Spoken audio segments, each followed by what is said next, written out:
28 तारीख को सुबह 10 बजे दिल्ली के रामलीला मैदान में हज़ारों की संख्या में दिल्ली के अलग अलग कोने कोने से और आसपास के एनसीआर के क्षेत्र से तमाम लोग इकट्ठे होंगे रामलीला मैदान में। और जैसा अभी प्रोफेसर रतनलाल जी ने बताया कि चारों संगठन मिलके, जिसमें मिशन जय Bhim, be the people, OBC front of India, संविधान बचाओ संघर्ष समिति, ये चारों संगठन मिलके काम कर रहे हैं।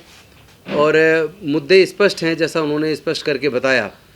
आज एजुकेशन इतना महंगा हो गया, मतलब देश को कह रहे हैं कि देश अमीर हो रहा है, 5 ट्रिलियन इकोनॉमी बनने जा रही है भारत की। और ऐसे हालात में अगर देश अमीर हो रहा है तो शिक्षा की व्यवस्था, मुफ्त क्वालिटी एजुकेशन की व्यवस्था हो जानी चाहिए थी। स्कॉलरशिप और ज़्यादा बढ़ना चाहिए था ताकि लोगों को, अपने बच्चों को आगे बढ़ाने में मदद मिल सके। लेकिन जब भारत आज़ाद हुआ और गरीब देश था, तब लोगों को इतनी अच्छी स्कॉलरशिप मिल जाया करती थी कि वो अपने पूरे साल का पढ़ाई का खर्चा, किताबों का खर्चा, हॉस्टल का खर्चा, तमाम तरह के किताबों का खर्चा उसी स्कॉलरशिप से उठा लिया करते थे। लेकिन आज हालात ये है कि एक तरफ मनुस्मृति ख़त्म करके संविधान आया और संविधान के आने से लोगों के पढ़ने के रास्ते खुले। बाबा साहब ने संविधान के माध्यम से पढ़ने के रास्ते खोले, सरकारी नौकरी के रास्ते खोले, एजुकेशनल इंस्टीट्यूट्स में भी रिजर्वेशन देके नौकरी के पढ़ने के रास्ते खोले। लेकिन स्कॉलरशिप से पढ़ने वाले वो लोग बड़े बड़े पदों तक पहुँचे। और आज जब अमीर से, गरीब से भारत अमीरी की तरफ बढ़ रहा है, विकासशील देश है, धीरे धीरे प्रगति के पथ पर है। ऐसे हालात में अगर हम देखें तो देश में शिक्षा को इतना महंगा कर दिया कि जिन वर्गों को पहले पढ़ने का अधिकार नहीं था, जो बाबा साहब ने अधिकार दिया, अब बिना मनुस्मृति लागू किए, बाबा साहब के संविधान के होते हुए, आज पैसे के अभाव में लोग पढ़ाई छोड़ने के लिए मजबूर हैं। जैसा उन्होंने कहा कि यहाँ हॉस्टल पे या कहीं भी अगर दिल्ली यूनिवर्सिटी में आके कोई बच्चा बाहर से रहता है तो 20,000 रुपये महीने का खर्चा चाहिए। मैं इससे एक कदम आगे बढ़ के बताता हूँ कि अगर किसी का सरकार के इंजीनियरिंग कॉलेज में सिलेक्शन हो जाता है, लॉ कॉलेज में, नेशनल लॉ यूनिवर्सिटी में सिलेक्शन हो जाता है, तो 4 साल की डिग्री करने के लिए कम से कम 15 से 20 लाख रुपया चाहिए। और देश में अनुसूचित जाति जनजाति के 99% लोग ऐसे हैं जिनके पूरे परिवार की इनकम 15 से 20 हज़ार रुपया है। तो वो बच्चे पढ़ेंगे कैसे? पढ़ाई, पैसे के अभाव में बच्चे पढ़ाई छोड़ रहे हैं। यानी मनुस्मृति की ज़रूरत नहीं है, एक षड्यंत्र के तहत जानबूझ के शिक्षा के खर्च को इतना महंगा कर दिया कि लोग अपना पढ़ाई छोड़ दें। और ऊपर से जो नौकरियां लग जाया करती थी रिजर्वेशन से, एक एक करके सारे सरकारी जो उपक्रम हैं वो बेच दिए गए, प्राइवेटाइज हो गए। और वहाँ हमारे रास्ते लगभग बंद हैं। जितने भी बड़े पूंजीपति हैं, अगर आप देखेंगे कि वो कैसे पूंजीपति बने, जो जिस ज़मीन पर उन्होंने फैक्ट्रियाँ लगाई हैं, कारखाने लगाए हैं, वो सरकार से कम दाम पे लिए हैं। और बैंकों में जो आम लोगों का पैसा जमा है, वहाँ से उन्होंने लोन लेके अपना व्यापार शुरू किया है। और कहते हैं कि भी प्राइवेट सेक्टर में रिजर्वेशन क्यों होना चाहिए, ये तो प्राइवेट है। मैं पूछना चाहता हूँ, जब आप सरकारी मदद ले रहे हैं, सस्ती दर पर सरकारी ज़मीन खरीद रहे हैं, और लोगों के बैंक में लोगों का पैसा, उसको वहाँ से आप लोन लेके अपना व्यापार शुरू कर रहे हैं, तो भैया उसमें रिजर्वेशन देने में क्या दिक्कत है प्राइवेट सेक्टर में? हम ये नहीं कह रहे हैं आप क्वालिटी मेंटेन मत करिए, हम ये नहीं कह रहे कि आप क्वालिफिकेशन को लोअर डाउन कीजिए। जो भी एफिशिएंसी आपको चाहिए, जो भी क्वालिफिकेशन चाहिए, वो आप रखें। लेकिन कम से कम प्राइवेट सेक्टर में रिजर्वेशन तो दें। सरकारी आपने ख़त्म कर दिया, प्राइवेट में आप देंगे नहीं। इतना पैसा लोगों के पास है नहीं, SC ST OBC माइनॉरिटी के लोगों के पास, कि अपना व्यापार कर लें। तो वो लोग आगे बढ़ेंगे कैसे? उनके रास्ते आप बंद करते जा रहे हैं। तो पहला सवाल तो ये है कि हमारे इस आंदोलन में जाति की जनगणना, जाति की गणना, हर जाति की गणना, चाहे वो SC ST OBC माइनॉरिटी या कोई भी हो, जनरल कैटेगरी में भी, एक बार ये पता तो लग जाए किस किस जाति की जनसंख्या कितनी है, किस किस जाति में कितने ग्रेजुएट है, कितने पोस्ट ग्रेजुएट है, कितने लो ग्रेजुएट है, कितने इंजीनियरिंग ग्रेजुएट है, कितने मेडिकल ग्रेजुएट है, कितने मैनेजमेंट किए हुए हैं। हर जाति का पता तो लगे। और साथ में ये भी पता लगे कि कितने लोग सरकारी नौकरी में किस किस जाति के हैं। क्योंकि एक तरफ उपवर्गीकरण का आप जजमेंट दे के कि भाई किसी को ज़्यादा मिल गया इसलिए जिसको नहीं मिला उसको देना है, ये कह के उपवर्गीकरण सरकारों ने करना शुरू कर दिया, कोर्ट से भी निर्णय आ गया।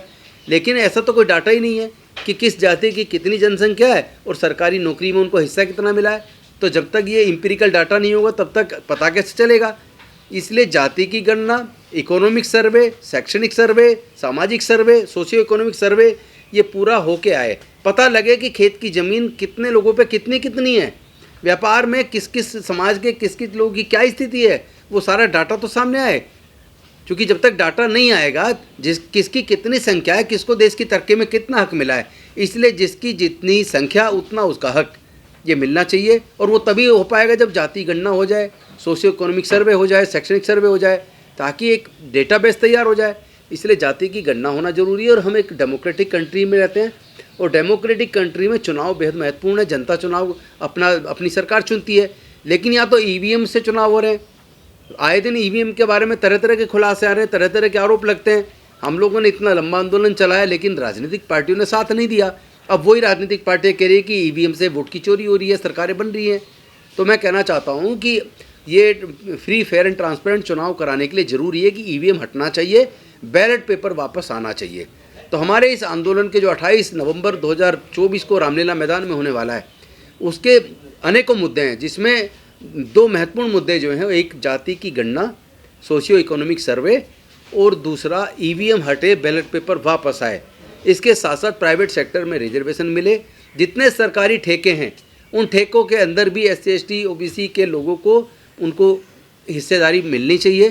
तो ये तमाम मुद्दों को लेकर हम लोग बात करेंगे और एक आंदोलन तैयार करेंगे, रामलीला मैदान के माध्यम से आह्वान करेंगे पूरे देश का, ताकि उसके बाद सतत प्रयास करते हुए लगातार पूरे देश का एक आंदोलन तैयार किया जा सके, ताकि लोगों को पता तो चले कि आखिर जाति जनगणना की मांग हो क्यों रही है, और अगर जाति गणना होती है तो उसके इफेक्ट क्या होंगे।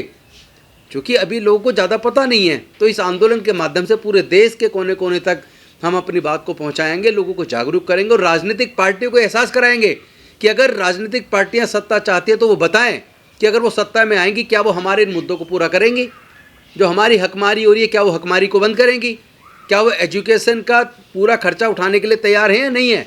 और 12वीं तक की बात नहीं चलेगी, हायर एजुकेशन में जिस लेवल तक बच्चा पढ़ना चाहे उसका खर्चा सरकार क्यों ना उठाए, उठाना चाहिए।